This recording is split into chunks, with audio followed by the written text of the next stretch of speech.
Good afternoon, ladies and gentlemen. Welcome back to another episode here on African Confessions. We are back with another episode. So, on a daily basis here on African Confessions, how many episodes do you want us to post for you? You can tell us in the comment section during midweek how many episodes do you want us to post. Then Saturday and Sunday, how many episodes do you prefer? If you can assist us with that so that we can properly plan for the content that we deliver to you here on African Confessions. To those that are saying that they can't see the videos on Trenza Play, apologies for that. I'm busy fixing that since I'm doing everything, recording the confessions, and also developing as well. So it takes a little bit of time, but do not give up. I'll make sure that I fix what needs to be fixed. It is just an issue of those that have their mobile phones that might be on poor network. So in the background, the application would be busy loading other SDKs that run the ads, so sometimes it might end up messing with the videos. So that is what I'm fixing in the background. The following story that you're going to be listening to, it comes from a translation of a message that I received. Strange things indeed they do happen in this world. The message, it reads like this: Hello brother Nashi, how are you? Can you please post my own story as hidden identity? I am a Zimbabwean man who is currently staying here in South Africa, but I do regularly go back to Zim, and I have a house here in Johannesburg. Where exactly I have this house, I can't tell you. I got married to a South African woman. I can say that it was a marriage out of convenience. I had the money and she had the South African blood that was going to make me to be a citizen of this country. Fair, it is fair, I think, because we are both adults. So me and her, we had a very lengthy conversation when we spoke about all of these things that we were talking about, and she told me that as long as I was going to be able to take good care of her, she did not mind. She could get married to me 30 times over. I still remember that she told me that she was willing to get married to me even 30 times over if I was going to promise that I was going to treat her good, take her on multiple vacations. That was all that my babe ever needed. So, Brother Nashi, before I had met this woman, before I had even planned to sacrifice her, not because I wanted to sacrifice her, but because of other things that I had already done in the past, there I was just a normal guy. I was just a security guy here in South Africa illegally. So I came to South Africa, it was in the year 2008. I still remember the man that we met by the border. He even felt sorry for me because I fell in front of me because of starvation. They were about to return us back to Zim, but I was starving to death.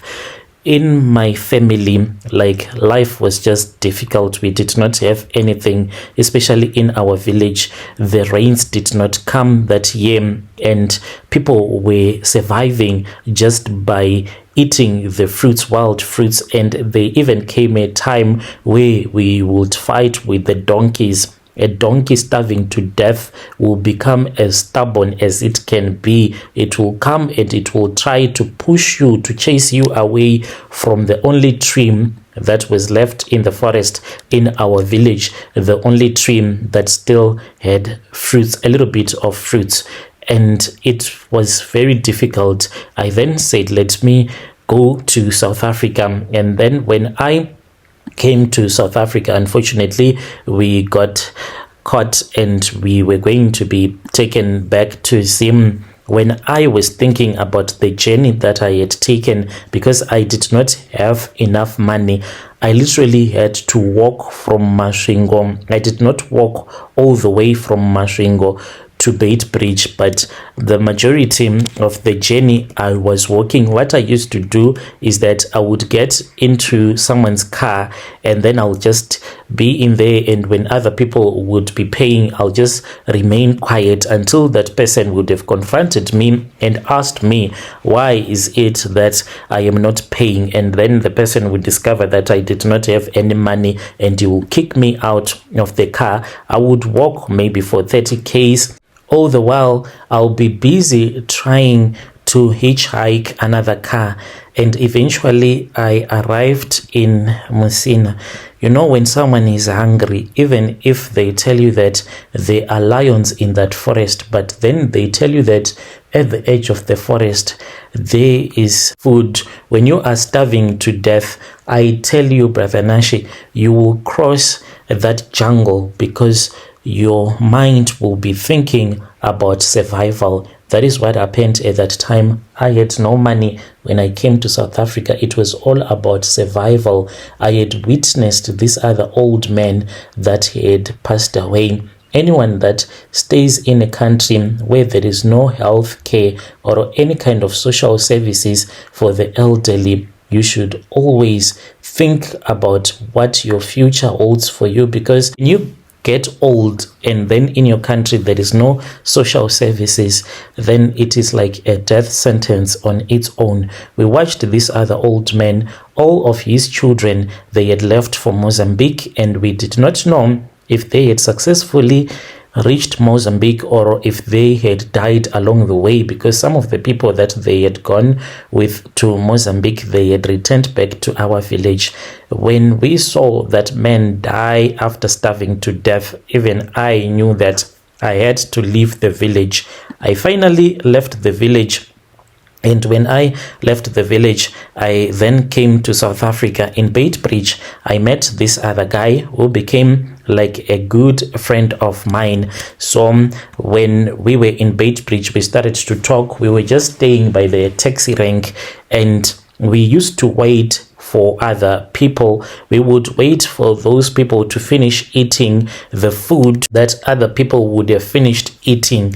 So me and my friend, we would go and we would pick up those plates with the leftovers, and then we would start to eat. It was a difficult existence, I do not want to lie to you, but we told ourselves that we had to do this. If this was what we had to do to survive, then we were supposed to do it. So, Brother Nashi, me and my friend, we then successfully got ourselves into South Africa. When we came to South Africa, we started working on this other farm. We worked on this other farm that is close to the border, and we then got the money and we came to Johannesburg. We started working in Johannesburg. Whilst we were working in Johannesburg, my friend then told me that he had met this other man. This man that he had met, he was someone that owned a security company. So we started working as security guards.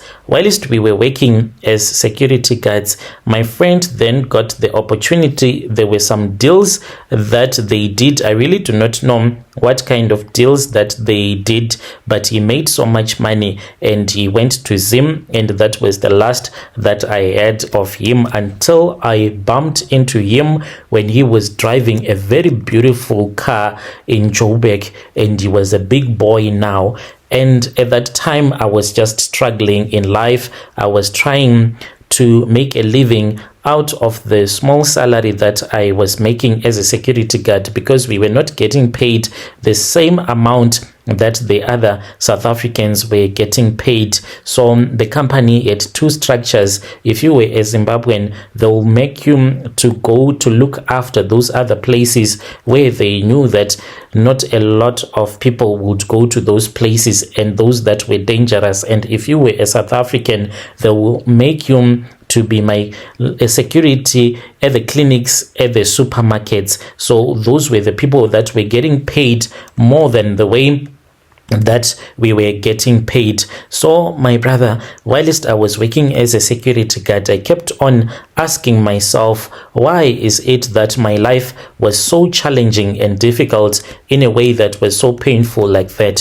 One day when I was in Joburg, that was when I bumped into my friend. All of a sudden, there he was standing with this other Nigerian guy, and he had a very beautiful car. I then spoke with him. I was looking for a job. He then told me that I was thinking like a poor man. There I was standing with him. He was very wealthy, but yet I was thinking about getting a job. He was like, why don't you ask me for money so that you can at least start your own company? He went on with his rich man's talking, and later on he invited me to his place. I then went to his place, and he told me plain and simple that he had this other small bottle that was full of oil. This oil was what was making him to become that rich. He told me that after they had done the deal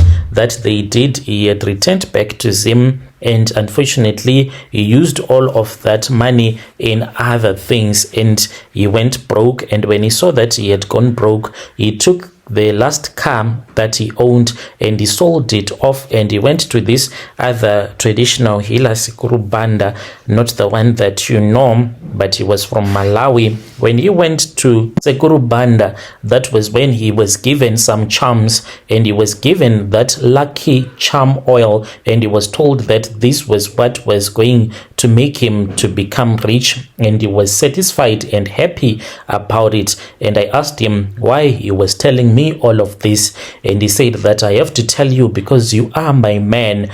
We have been in the trenches together. I know that you are still afflicted by poverty, and I am here as your savior. I am like your Messiah. I do not want you to struggle anymore. You have to be of good heart because I am going to take you to Sekuru Banda. We then went to Sekuru Banda. When we arrived there, that was when I was told that in order for me to become a ritualist, there was blood that was needed. Whose blood? I asked, and I was told that the blood that was needed, it was the blood of my mother. I had to sacrifice my mother, and her blood was made to become like oil. So this lucky charm oil, what they do is that they take the oil of a python that they would have killed, and then they mix that oil with your relative's blood, and that is what will be helping you to make money. So I started to make a lot of money. Fast forward, I returned back to South Africa. The cash was there,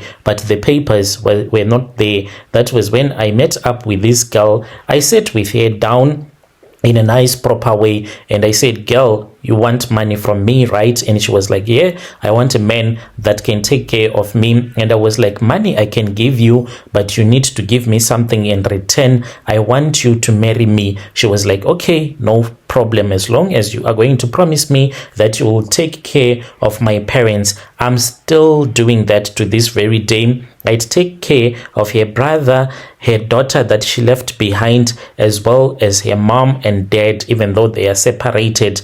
I have made sure that I take good care of them because this was my promise to their daughter, that I was going to take good care of her and her parents, but she did not know that I was going to use her in rituals. I also did not even know that I was going to be forced to sacrifice him in my own rituals, and it was my mistake, partly a mistake as well. So she thought that she got a good man after we had been married. To celebrate, we then bought.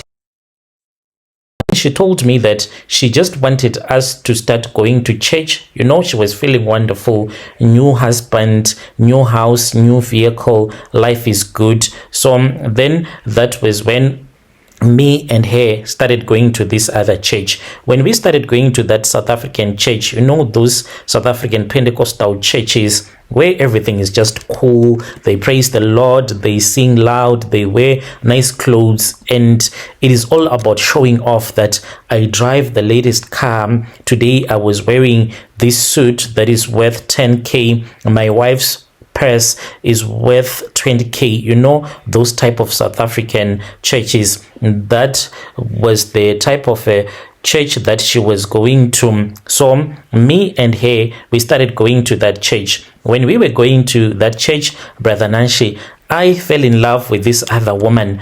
Like, I did not even know, I had no idea at all that this woman that I was now going to be cheating with, this woman, she was someone that was close to God. It really makes me to wonder, if God can protect women that sleep around, why can't God protect a man like me, a man that just said that he does not want to be poor anymore? I guess that it is another debate for another day. So I started sleeping around with that lady. The woman was beautiful. I do not want to lie to you. When I would look at her, sometimes I would even force my wife to go and sit with me just behind the row in which that woman would be seated, so that I can just marvel at the whole South Africa that she was carrying behind her. And my wife had no idea that I was in love with that woman. The woman herself, she was someone that loved money. I started showing off money to her, showing her that indeed I was someone that was wealthy, and we started dating. So when we were dating, my businesses, they started to crumble to the ground. One day when I was bathing, I then saw the traditional healer Sekuru Banda. He appeared in the shower. I screamed so loud, and I lied to my wife that I had seen a tiny black mamba, and she believed me, but it was just a lie. So Sekuru Banda had came to me. He wanted to give me a strong warning that I was supposed to stop sleeping with that woman, but I said I can't stop sleeping with her because of the way that she was beautiful. When I would be on top of her, there was something about her breast that made me to feel so amazing. She had her green veins just revealing themselves just a little bit on her stomach, on her breast, because she was way too light-skinned. You had nothing that you could say is bad about her. She was someone that was created by God. When God had his time, I'm sure that he took his time to create that woman. I could not stop dating that woman, and already I had invested a lot in that woman. So this lady, she had borrowed money from me. The money that she had borrowed, it was a lot, and I did not want to stop sleeping with her because I still wanted her to pay for the money that I had given to him. So I continued dating. I thought that maybe in a couple of months I would find another one, a replacement that was much more beautiful than her. I actually found another girl that was way beautiful than the way that this woman was, but there was something about her, the way that she used to speak with me. It made me to feel so wonderful. So I kept on sleeping around with him until I had an accident. I had a terrible accident. I once stayed at Chris Hani Hospital for a long time. I stayed there even though I was wealthy, but I was rushed to that hospital and they made me to stay there.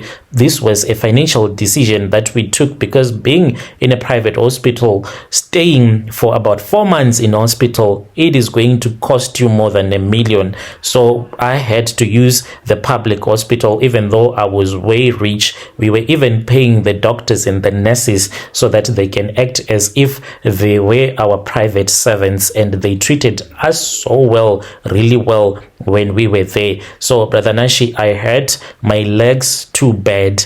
Then one evening when I was on my phone, I was just busy talking to my many women. That was when Sekuru Banda appeared on the iPad that I was using. It was not a phone call. It was not a WhatsApp video call. He just appeared. Literally, he was seated in his shrine and he was angry at me. He said that I told you to stop sleeping with that woman. And I said, but why are you saying that I don't have to sleep with this woman? And then that was when he said, can't you see that there is fire on her forehead? Can't you see that you are destroying my altar? And then he disappeared. So when that lady came to the hospital, I looked at him. She even asked me, and she was like, God knows, why are you looking at my forehead? And then I saw that there was a little shining flame. It was a small blinking light that was on her forehead. This was what the traditional healer had told me, that this lady, she was bad for the altar and she was bad for business. I needed no reminding anymore after I had seen the terrible little flame that made me to feel so terrified on her forehead. So I was told that since I had broken up with her, but I was supposed to pay back because the shrine had been destroyed, even though it had been rebuilt.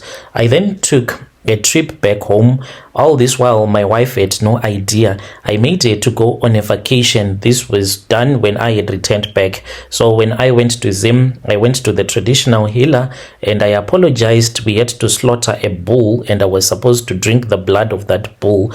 After I drank the blood of the bull, and then that was when I returned back to South Africa. I told my wife that I wanted her to go on a ladies' vacation with her friends. I was the one that sponsored literally everything. And when they returned back from the vacation, everything was set, because when she was not at home, I had the traditional healer Sekuru Banda fly into South Africa and he was staying with me. We were busy creating the altar. My house is literally like an altar right now.